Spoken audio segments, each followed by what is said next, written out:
This is Mona Lisa Baseball. One of the things I would at some point like to talk to you about is the creation of meaning through baseball. God, let's talk about that right now. I don't even know what you mean. This is when I get super philosophical. I was going to go through the window of Albert Camus and his concept of the absurd. Man's quest for clarity and meaning in an uncaring universe. Right. So we find these ways to create our own meaning, right? It's kind of the basis of existentialism. And for me, baseball illustrates that point so well. You know, we got bases 90 feet apart, but somehow between these guidelines, it means so much to us. It's a revolt against that, what we call the absurd. Yeah. We're creating our own meaning throughout the game. And for reasons that none of us here can explain, it's such a profound foundational part of our lives. Yeah. Anyways, so this is great. I was just thinking how many times I've been in a different town or city and just happened to come across a baseball field and go, oh, I'm going to walk on it. And there'll be a sign that says, you can't walk here. And it's like, well, I'm just walking on a field. I don't Hold on. Maybe that sign meant you have to swing the bat. What do you mean? That said you can't walk. Oh, can't walk. That's philosopher. No, it's a dad joke. Totally teed up. I think that is one of the biggest problems is get the fucking bat off your shoulder. This idea that we're rewarding someone that took a ball that was a quarter inch off the plate just sucks to me. Good eye. Totally sucks. Good eye. Yeah, that's good eye. Told you, coach. Told you. I can see it better than anyone. 1/16 of an inch off the plate. Yep. I know. I can tell. Told you. No, you can't. Yep, that's a good replay. Come on. Remember. You should be swinging. I'm the one that told you. When you said that the ball's in play more than any other sport, you know what I pictured was just James Harden just dribbling. And you go, is that basketball action? Just 100,000 dribbles? One of these days, NBA is not going to have James Harden in it. And it's coming up. I was going to say it would make me happy, but it's probably somehow will make it worse. That's the paradox. Your least favorite player actually made the sport more fun. Well, going back to your whole concept of it doesn't play, like you have someone to hate. Yeah, totally. We're talking about like existentialism. Like I mentioned earlier, the through line between generations. And I think kind of harkening back to A1's approach to the game and how he views it as entertainment, it fulfills our need for storytelling and narrative. And I think that our world lacks a lot of that in this kind of reality TV world where everything's scripted and you can expect a certain product and it's fake and vapid and shallow, meaningless. Having a legitimate story unfold under your eyes, it fulfills something in us that it's becoming harder and harder to find other places. Yeah, I know. I'm picturing like instead of Vin Scully in the booth, now you got AI voice. Like Pat McAfee. Who else do people like? Peyton Manning. Let's get him in there. It's swear to God, if McAfee ends up in the booth at a baseball game, I'm done. I'm absolutely. That's your limit. Oh, that's great. For me, NL going DH was it. McAfee in the booth. A14. The NLDH too. Yeah. You know what? I forgot about that too. He forgot about the NLDH. He forgot. It's been so long now. I have so many gripes. Yeah, no, that's legitimate. Yeah, right? Get in line, gripes. Yeah, right. You've come to the right place. Well, you really just listed one though, didn't you? I mean, you listed two. You started off with Manfred Man, the Manfred Man, Ghost Runner, and then you mentioned the limited pickoffs, the stolen base rules. I didn't hear anything about banning the shift. Well, the problem with the banning the shifts almost became necessary because it became so analytical. You weren't playing the game normal, and it. I don't like it. Don't you think that would have incentivized players to start to learn to go the other way and bunt more, though? Don't you think that would have balanced itself out over time? Baseball does have a tendency to do that, but the problem is pitchers now are maxing out on every pitch, right? And it's so analytical. If they're going to pound you on the hands to figure out how to do it, yes, the bunt is a legitimate option to do. I don't know. I wish they had found a natural way to battle against it, but they didn't. And I was getting tired of seeing 3 people on the first base side. And so, selfishly, I like seeing them lined up in a more normal baseball position. And if they were going to do it themselves, it makes me happy. Yeah, it didn't bug me at all. Like, living through Bonds being a giant, they shifted on him majorly. And it seemed to me like good defense because he would hammer the ball, but they might still get him out. And you go, that's how you play good defense. He still put up ridiculous numbers with them shifting on him. So you can't say it's prohibitive. Like, absolutely. And could still go the other way too. Yeah. But that can't be your baseline. You're talking about arguably the greatest hitter of all time who would just hit over everyone and over the wall. But like, yeah, think of all the left-handers that's come before. Like, a bunch of them could go the other way. A bunch of them could do the drag bunt. And yeah, it's not encouraged anymore. It's like, it's all about your launch angle, you know? No. It's okay if you strike out, just get your pitch and just drive it. I don't disagree. I don't not find it depressing. I'm just saying it feels good to see it look like a normal infield again. Right. Yeah. Okay. I follow you. Right. Do you think the rules are at least a little too prohibitive? Because it's like, you can't even play deep in the grass now. Yeah, I get the 2 guys on one side of the field. I get that. But like, not being able to play deep in the outfield, having to keep your toes on the dirt, that's crazy to me. No, that's They had to standardize all the fields so that the dirt was in the same place. They had to change Fenway. That's horseshit. That concept swung a 10. I remember him saying like, shift band, no, I'm fine with it. And he goes, wait, you can't play deep. A deep second base. He's like, no, I'm out on shift band, completely out. It's hard, right? Because they're trying to write the rule book, so they're trying to standardize it. But it's just like, there's no common sense way to write a rule for baseball. Yeah. Okay, so you brought up Camus. I've yet to read him yet, but it makes me wonder, are you familiar with Roger Angell, and do you read him? Sports writer, right? He was a New Yorker writer and editor, but he had a specific passion for baseball. I've read several of his books. He's in a Hunter Thompson style. Like, he's at the center of the story. He's observing it, but he's very apt to describe a baseball game. Like, he's the one who sat down at Astrodome for the first time, and he's like, I grew up at the Polo Grounds. Now I'm in an air-conditioned living room, a very large one. This is interesting. I got a lady next to me that would never be at a baseball game ever, but now she can be indoors in the air conditioning, so now she's here. Is that good or bad?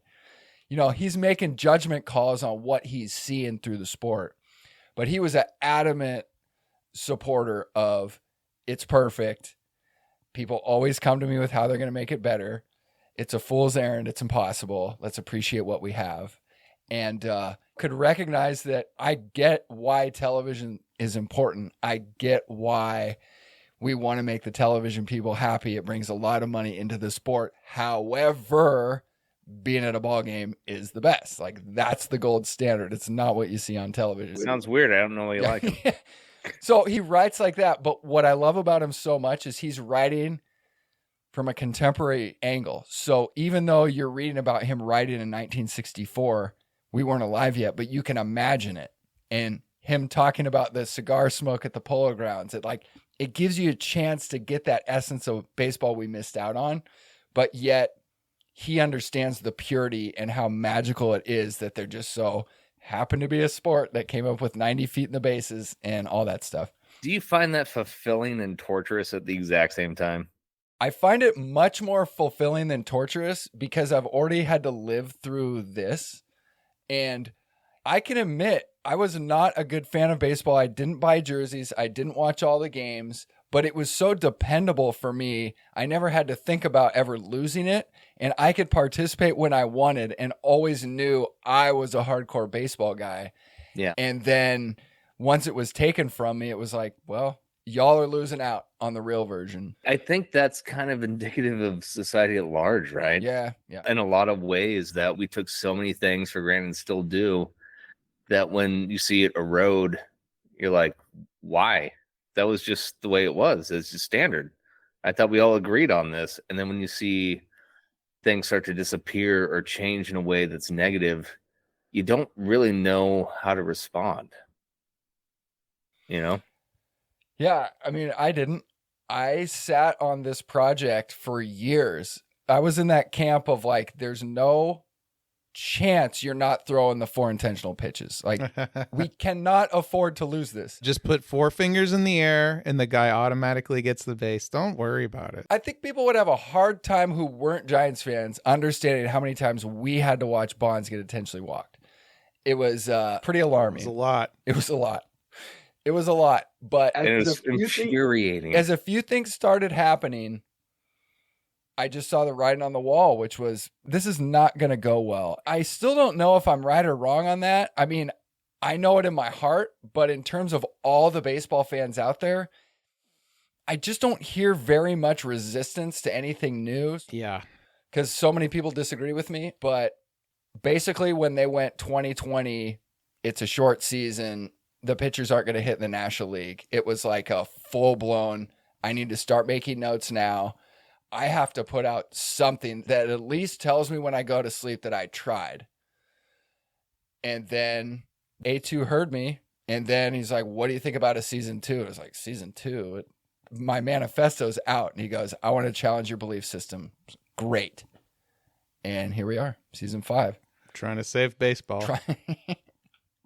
Look, they went back to the team uniforms for All-Star. The golden at-bat rule is totally unpopular. It's not like we're losing on every single front. It feels that way sometimes. Mm.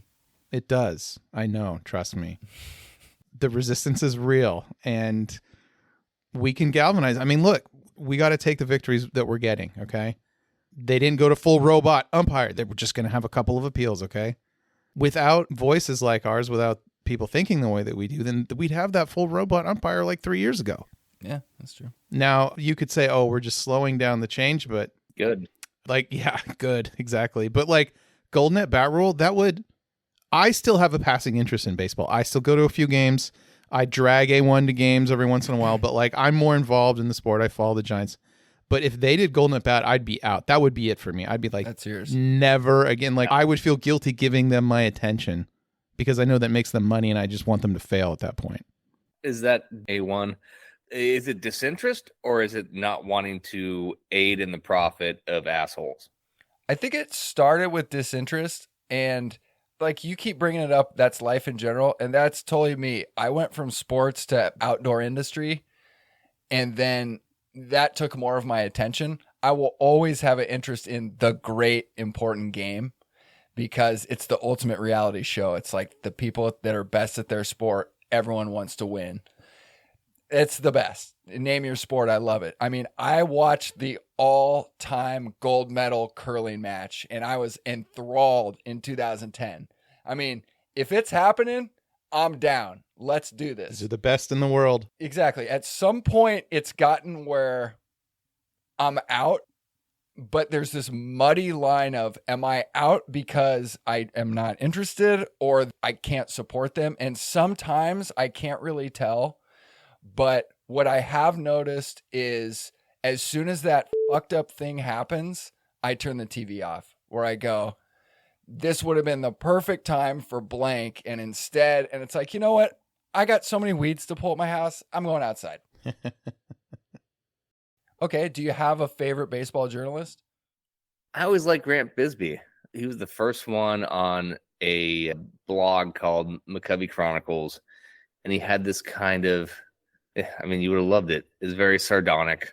Like the team was struggling. He was funny, but he was knowledgeable and he made good points. And I think it works for The Athletic now. That's right. He was probably my favorite. Does he just write about the Giants? Yeah, he was local, just Giants. I don't know what he's doing with The Athletic because I can't get behind the paywall now. Yeah, I've been there. Doing national coverage now. And every time someone sends me something from Wall Street Journal, it's like, all right, this will be good. And then I get 4 seconds in. It's like, hey, by the way, if you want to keep reading, it's like, well, if they're good journalists, the important stuff's in the first couple sentences. Yeah, right. Or maybe it's just a picture. Now it's just a meme from your grandma that somehow expresses something poignant. All right, I got a hypothetical. If you could take the DH out of both leagues, would you do it? Absolutely. In a heartbeat. I think the best example of that, as a Giants fan watching yesterday's game, so Rafi Devers has been DHing, right? Yep.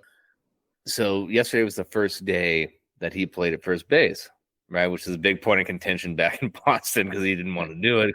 So he started at first base yesterday, crushed it, had a fantastic game. And the post-game interview, they asked him, like, what happened? What was the change? And he had said that he felt more engaged the whole time. He wasn't sitting in the dugout waiting for his at-bat. Baseball players should play the whole game. That's just what it is. If you're sitting there analyzing your last at-bat, worrying about the next, you're not playing baseball. I don't think I've ever thought of that because I never had to play under those rules. And so what better to wipe away the last strikeout than turning a double play? And you're like, all right, I'm not that shitty. Well, you may not have thought about it, but I'm sure you felt it. That's one of baseball's beautiful aspects is that it will wipe your memory because you have to focus on the next moment. All right, so I touched on Camus earlier, but one of his big things is his defense against absurdity, being so present in the moment because you don't have the past, you don't have the future to focus on, and what you really have is the present. So he's really big on living in the moment, and baseball forces you to do that. You can't think about anything else if you're going to be successful. I think it's a great fucking response to absurdity. Let's live in the moment, but first let's get the replay. Let's live in the moment, and then let's see what really happened. Right. What actually happened? All right. Called strike 3. There it is. Oh, nope. Really? Moment felt different for me. They have one appeal remaining. Or how about when it's the top right corner, high outside, and they're going, no, that's a strike. And you watch and you go, I don't know. Should he have swung at that just because the box says he should have? Like it wasn't a good hittable pitch. Me and my brother, when we used to play wiffle ball, I put up a piece of plywood and I spray painted the shitty strike zone, right? Basically, I was ABS before it ever came to. I think every kid's gone through that. Yeah. He still argued. Right. But if it's close enough to argue, you should swing. Right. I know. Come up with any rule you want for wiffle ball. Major League Baseball, I disagree. You reminded me of my least favorite criticism that I hear. And when people ask me this, I want to slap them because they're like, I was hoping you were going to do a slap reference. So when I was binging the last couple of days, the designated slapper. I kept noticing a through line of slapping. Okay. Would threaten to slap someone. Well, it's better than threatening to punch somebody. Yeah, it's been a while since I slapped someone, but this makes me want to slap them, especially if they call themselves a baseball fan. So you want to take Shohei out of the game? Okay. No, what I want is to earn your at-bats, you play fucking defense. So when you pitch every fourth or fifth game, you've earned it. But when you get yanked, you're out. And all those other days, if you're as good a hitter as everyone says you are, your manager will find a defensive spot for you. Yeah, put him in right field. Wherever if that's right field, great. I would love. He's got an arm. I would love to see Shohei going through it in the outfield. He's done it like a handful of times. Where you're like, well, he's got a gun. I mean, if he can throw 100, I would think so. It'd be fantastic to watch. Wouldn't that be great? And nobody brings that up. It's like, I'm hating on Shohei. Are you kidding me? Yeah. So that would be worthy of a slap. Yeah. Hey, man, they made a special rule just so he could get a few extra at-bats when he was pitching and then was also the DH and would come out of the game. They're like, oh, no, hold on. And how quick did they make that rule? Like, let's make a whole rule just for you, dude. Just for you. I remember you being so pissed. You can stay in the game when they take you out as long as you've pitched 5 innings. Like, come on. It's so indicative of how we're transitioning into a place where greed and profit maximization has become a virtue instead of a vice. It's so gross. Oh, I know, right? Like, you will get in trouble. You'll get sued if you're like, hey, this isn't good for baseball. No, you have a fiduciary responsibility to the shareholders. Right. It's like you'll get sued if you don't just take the money. They don't care about preserving the game. They don't. Golden at-bat rule. Right there. Rob floated it. He was not joking. He was very serious. The feasibility of it, I would like to believe, is lower. Probably not going to happen anytime soon. But Samson said it's coming. We'll get the swing off before we get that. Trust me. Yeah, I think you're right. Yeah, so I forced myself to listen to Manfred on the McAfee show, and I think it was about 25 minutes, and I realized I had to listen. And within his first sentence, he said it's his job to keep baseball relevant. And boy, did that insult me. Where you go, oh, 150 years wasn't enough of an example for you. You're the one that's going to keep it in the forefront. No, NFL's kicking our ass. NBA's kicking our ass. Which is why I want to get in the whole creation of meaning thing. It's because I don't mean to knock on those other sports, but it just seems like inherently the structure of baseball creates meaning. It just does. And to lose some of that it's so depressing, but at the same time, like I said, I will stick to that connection with the next generation as being the thing that's the most important to me, regardless of if it looks like how I want it to. If I can still utilize that as a tool to connect with my children, and hopefully, fingers crossed, there's some version of it that's still around that they can utilize. I think that's a win, even if I can't claw back the version I want. Yeah, it's not that far from my dad having to deal with me buying hip hop CDs and being like, I can't wait for this. This is what you want to hear. You go, House of Pain? Where did Dre get his doctorate?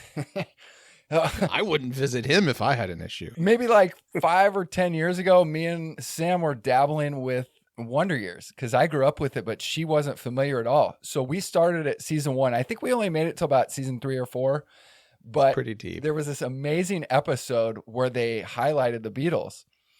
And so the kids are kind of laying on their stomachs in front of the TV, and it's the Beatles. And the dad goes like, that's not music. And the kids kind of turn around, they go, if that's not music, what is it, Dad? And he goes, noise. And every generation does it, My dad, he graduated high school in 1970. He's in the heart of rock and roll and all that. His old record collection, unbelievable, although no Doors, which was a little disappointing. Just unreal. And he had to go through me buying a Tupac album. He didn't like that. He couldn't believe it. So what I have to deal with now is these kids are like, you like the old fogey version of baseball, like the 10-hour game? But here's what I was thinking. There's a time and a place for a 2.5-hour baseball game. 100%. Back in the day, they were an hour 40. But to fully take out a 4-hour playoff game that means everything and each pitch is just slowed down a little because it means so much, to eliminate that from the game is a massive mistake in my mind, because what is better than a grinded out playoff game when your team's involved? It's incredible. That was the beauty of baseball, and it still is. There's a sense of timelessness in that moment, and non-fans won't get this, but in that moment, you're building tension. You're thinking about what could happen, and it's building this structure that is so powerful if you care, if you appreciate it. And when you're rushing it along, you're missing out on what makes it special. Let's get this over with. Come on, Lee. I want to watch Friends. That's a dated reference. That's so good. It's still going on TBS right now. I'm sure if I turn it on. Oh yeah, reruns, of course. So I didn't know how this was going to go. The way we came into this was you wanted me to talk about how philosophy intersects with baseball, right? As a hobby, I study philosophy, right? And I come into it in such a weird way. I kind of view philosophy like, did you guys ever watch Home Improvement? Yeah, enough. Yes. Yeah, you remember the neighbor Wilson? Right. So the way I view philosophy is kind of like Wilson, right? He always had the right thing to say. Tim was doing his thing, and Wilson would say something that was poignant, and he appreciated it. So I studied a vast amount of philosophy because I don't want to stick to any one thing, but I've always thought that all the sage advice could be applicable in different areas at different times. When I was told that, let's see if we can see where philosophy intersects, like, dude, there's so many ways I could go. Like, I don't prescribe to any one like thing. The only thing I really prescribe to is perspectivism, my personal version of perspectivism, which is kind of niche. You were saying earlier, like, it's trying to look at different situations from different point of views, getting that perspective shift and seeking it out. I think that's what you were saying. Seeking it, that's the biggest part. Right. Like actively being like, I want to look at this from another point of view. I know this point of view exists. I'm going to go expose myself to that. A lot of people don't ever even do that. Exactly. And I believe there is an objective truth of human experience. And the only way to get close to that is to gather as many varied perspectives as you can. And that opens your eyes to it and you see the picture more clearly. And that means a lot to me. And so, in that spirit, I didn't know what you guys wanted to talk about. I kind of knew as soon as I heard the Little League stuff what's going on in our lives right now is kind of the idea of appreciation versus entitlement is a really easy transition into the creation of meaning and some of those things. But yeah, you would be blown away if you saw how many pieces of paper were around me right now. Oh, God, I love it. That's great. He came prepared. You're prepared. I'm a professional. He joined the meeting 15 minutes early. My guy. I had just said it. I'm like, wait, someone wants to join. I'm like, get the out of here. Like, I'm still getting my notes together. A14, I want to ask you a question. What's up, man? How bad would it have to get before you're like, you know what? I don't care. I'm out. Okay, so we're talking like full offensive team, full defensive team, 3-inning game with a swing off. You know what I mean? Like, how bad would it have to get for you to be like, okay, I'm going to go seek out another league? Like, I don't care about Major League Baseball anymore. I can play real baseball with my kids. I can probably find something that's closer to that outside, even if I have to make it myself. How bad would it have to get for you to be like, F it, I'm out? Well, it's kind of multi-layered, right? So it would be one, my personal enjoyment of the game, right? Which I don't feel at this stage has diminished. But in your scenario, I don't think I'd recognize it and it wouldn't be great. But man, if I had to accept that version, if it meant my kid was in it and he was playing 3 innings and he was the golden batter and all that crap, right? I would still hang on to it if it meant at the end of the day we could sit down and watch the game together and he'd be into it and I could look over and see him jacked. I'm okay with that. Okay, what if 9-year-olds are getting Tommy John and you're encouraging them to play this sport? Would that be too far? Because I know there's a breaking point. I know we can find it. I will give my son a preemptive Tommy John just to make sure that he's good. Okay. What it comes down to, and we talk about this, is the perspective shift. And I value his enjoy. If he's into it, okay. If he's sitting next to me and going, Dad, this is bullshit, there's your breaking point. Okay, I like this. Thank you. That was the heart of the matter. Yeah. Like, Daddy, I don't want a robot arm. If my kids are going, I like my real arm. This sucks. Oh, I was just going to say, every time I see swing a bat, I go, that's a baller. Dude, she has been crushing. I believe that. She just finished her summer softball league, and we were working on timing. You know, every game it was a double. It was a triple. And she's been doing really good. Her defense is really good. She sits in, like we used to do, she sits in the driveway with a pitch back, and she was practicing her backhands for hours. And I was just like, hell yeah, that's how you get better. That's what it takes. You take wins when you get them, man. Yeah, she's 13, is 11, and is turning 4 in less than a month. It's crazy. It is crazy. It's so hard to believe. I'm so glad you said you had no idea what to expect, because in my mind, it just seems so obvious. But to think that you were really racking your brain, I have no idea what it's going to be like. It's a good reminder for me to hear that. Just talking baseball. I appreciate you guys letting me on here. And like I said, the whole appreciation versus versus entitlement thing. It's been very poignant in my life, and it was kind of cool to put it in a different context than child rearing. Right. Okay, I want to touch on two things before we go. One was when I told about how the All-Star game ended. All I told her was it was a swing off and it was done in a home run derby. Okay, This is the most casual. I don't even know if you can call her a fan. She'll go to a game and enjoy it. Casual fan. The very first thing she says upon hearing that it ended in a home run derby, she goes, well, doesn't that kind of ignore all the other aspects of the sport that are important, like defense and base running? I'm like, yeah, it's not baseball. You already know. It's that simple that my wife knew that within a second and a half. Is that really how we should be ending the game? It's just we're going to concentrate on if you can hit a ball over a fence? Well, that's a game for children. Yes. It's worse than penalty kicks. At least in penalty kicks, you got the goalie. I know, but we're picking it apart. It's a game for my kid to watch and go, that was cool. He hit some home runs. It's not for us. It's not for the baseball purists. Yes. It did resolve the game in a very reliable number of minutes. The Little League thing I wanted to touch on. So please do. Because first off, good on you, man, for getting involved and helping people out. That's fantastic. I love that. Thank you. Do you know who he is? So basically, he calls me out of the blue and he goes, I'm in a pinch. I need a coach. Are you down? And gave me some parameters. So I think about this and I go, is my busiest time of year, but I can swing this.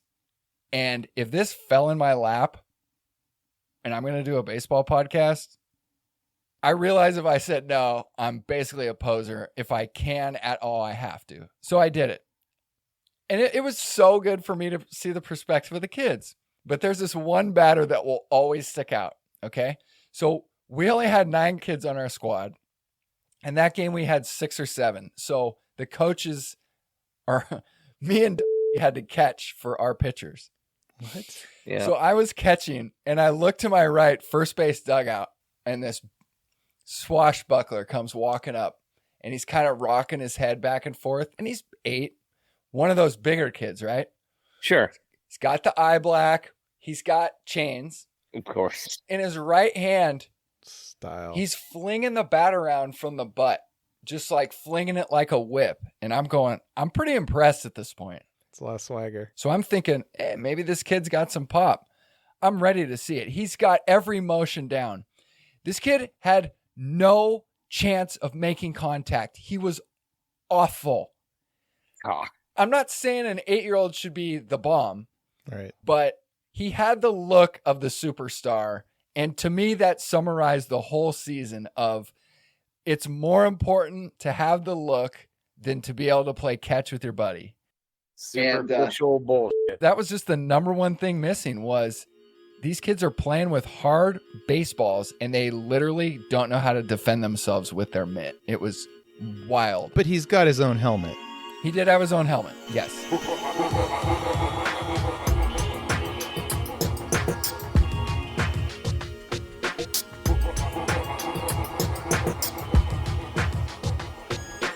I have so many gripes.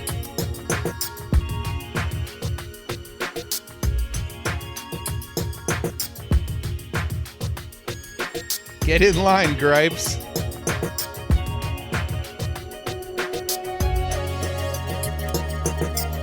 Y'all are losing out on the real version.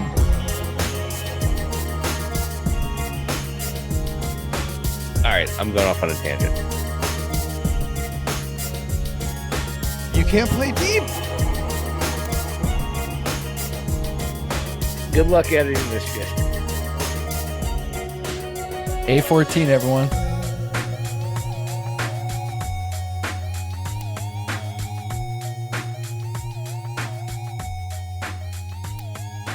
Best in the world.